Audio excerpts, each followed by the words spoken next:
नमस्कार दोस्तों, stock movers में आपका स्वागत है। दोस्तों, आप हमारे चैनल पे नए हैं तो हमारे चैनल को सब्सक्राइब एंड बेल आइकन को हिट जरूर कर लें।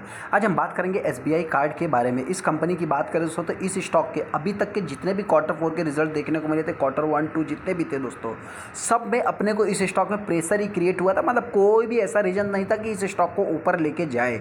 हालांकि जो इनके क्वार्टर 4 के रिजल्ट देखने को मिले, हो सकता है कि मंडे के दिन इस स्टॉक में एक तेजी देखने को मिल सकती है। देखिए दोस्तों, तेजी देखने को मिल सकती है, ऐसा नहीं कि तेजी रहेगा ही रहेगा।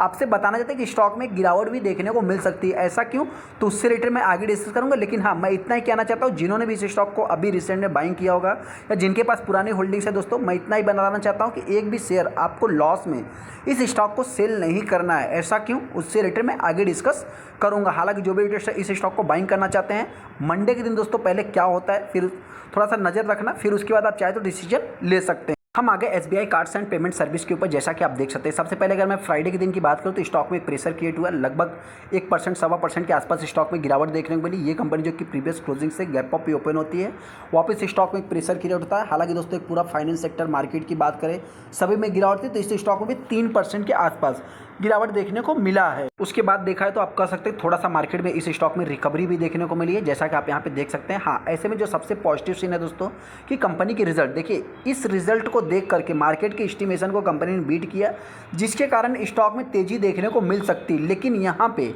इसके जो रेवेन्यू है दोस्तों, देखिए अभी तो कंपनी ने एस्टिमेशन जो ईपीएस था उसमें बीट किया, लेकिन यहाँ पे रेवेन्यू में कंपनी डाउन हो गई। इस चीज़ को आप चाहे तो नोट कर सकते हैं, तो इसके कारण भी थोड़ी सी गिरावट हो सकती है। हालांकि जो अगला और रीजन रहेगा क्यों गिरावट होगी दोस्तों, उससे भी रिलेटेड मैं आगे डिस्कस करूंगा। सेकंड, जैसा कि अगर आप कंपनी के रिजल्ट को देखेंगे दोस्तों, तो कंपनी का रिजल्ट ठीक ठाक ही देखें। As a long time investment से रिलेटेड अगर आप रिजल्ट को देखेंगे दोस्तों, तो कंपनी के रिजल्ट बेस्ट है। हाँ, ऐसे में अगर मैं कंपनी की मतलब कि कुछ शॉर्ट टाइम ट्रेडर्स की बात करूँ तो उसमें हो सकता है कि मतलब स्टॉक में गिरावट देखने को मिल सकती है। फिर भी अगर मैं कंपनी की बात करूँ दोस्तों, तो कंपनी ने एक अच्छा रिजल्ट पेश किया है। मैं क्योंकि लॉन्ग टाइम इन्वेस्टर हूँ, तो मैं लॉन्ग टाइम पर्पज से ही इस स्टॉक को देखता हूँ। यहाँ पे अगर मैं सबसे पहले आपसे बताना चाहता हूँ कि जो रिसेंट में सबसे पहला मतलब कि कंपनी ने कुछ, देखिए इनके पास क्या है दोस्तों, कार्ड का बिजनेस है। सेकंड, अभी आपसे बताएं बहुत सारा ट्रेवलर्स में और आप कह सकते हैं मतलब टिकट में हर जगह जो कि ऑफर्स चल रहे हैं। फ्लिपकार्ट की बात करें, हर जगह आपको मतलब कि कार्ड से रिलेटेड कुछ छूट मिलते ही हैं। वहाँ पे एसबीआई कार्ड का भी नाम आपको देखने को मिलेगा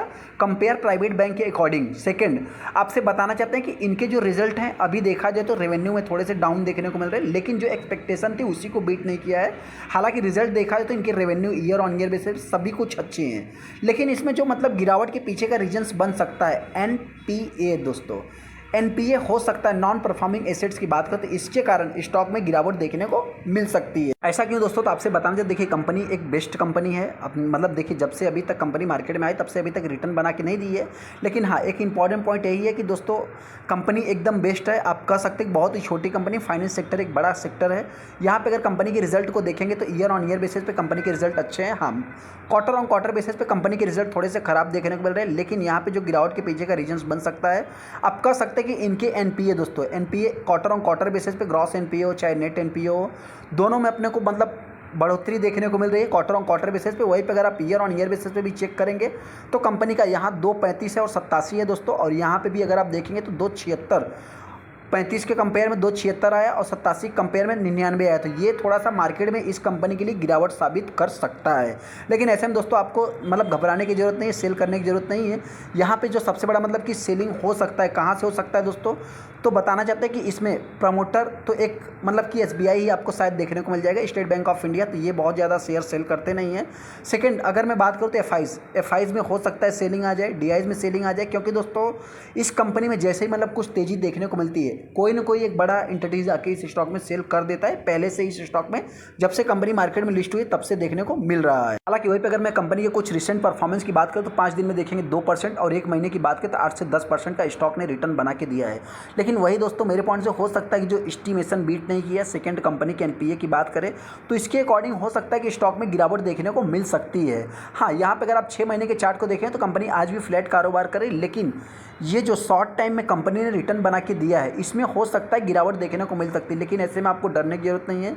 एक भी शेयर आपको सेल क्यों नहीं करना, सबसे पहले बताना चाहते हैं कि इस समय आरबीआई की अगर मैं बात करूं तो वो दोस्तों बहुत बड़े बड़े जो प्राइवेट बैंक है उनके ऊपर क्रेडिट कार्ड से रिलेटेड मतलब जैसे कि HDFC बैंक के ऊपर भी रिसेंट में लगाया था। आप कह सकते हैं कि अभी एक्सिस बैंक के ऊपर तो नहीं कह सकते, लेकिन हाँ आप कह सकते हैं मतलब कोटक महिंद्रा बैंक के ऊपर भी लगाया। मतलब जो बड़े बड़े प्लेयर्स हैं दोस्तों।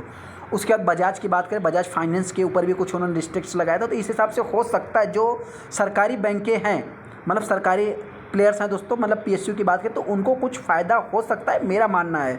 आपको क्या लगता है, शायद हमको कमेंट कर सकते हैं। हालांकि दोस्तों स्टॉक में गिरावट होती है तो मेरे पॉइंट से ये कंपनी हो सकता है कि 650 से लेकर के 700 के आसपास ट्रेड कर सकती है। वहीं पर अगर मैं तेज़ी की बात करूँ, अगर इसको कंपनी मतलब कि मार्केट पॉजिटिवली लेता है तो कंपनी आने वाले समय 850 800 के ऊपर ट्रेड कर सकती है। चलो तो वीडियो को लाइक कर दे, चैनल को सब्सक्राइब कर ले। थैंक यू दोस्तों।